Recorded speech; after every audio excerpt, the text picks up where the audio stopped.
Bentrovati al meteo.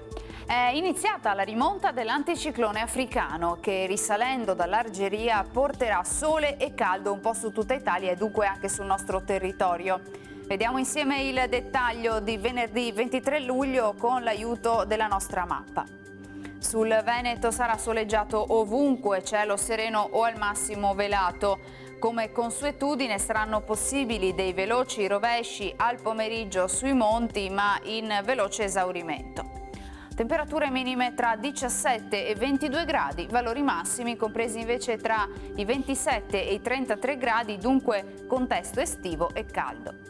Ci spostiamo ora sul Friuli Venezia Giulia, anche qui stesso scenario, tanto sole dappertutto, con il passare delle ore avremo dei piovaschi in montagna. Temperature minime tra 18 e 22 gradi, massime oscillanti invece tra i 28 e i 30 gradi all'incirca. Infine diamo uno sguardo insieme alla situazione del Trentino Alto Adige. Anche qui avremo un contesto tranquillo con tempo stabile e anche ampiamente soleggiato. Temperature minime intorno a 17-19 gradi, massime sui 31 gradi all'incirca. Dal meteo di Antena 3 per ora è tutto, grazie per l'attenzione, arrivederci.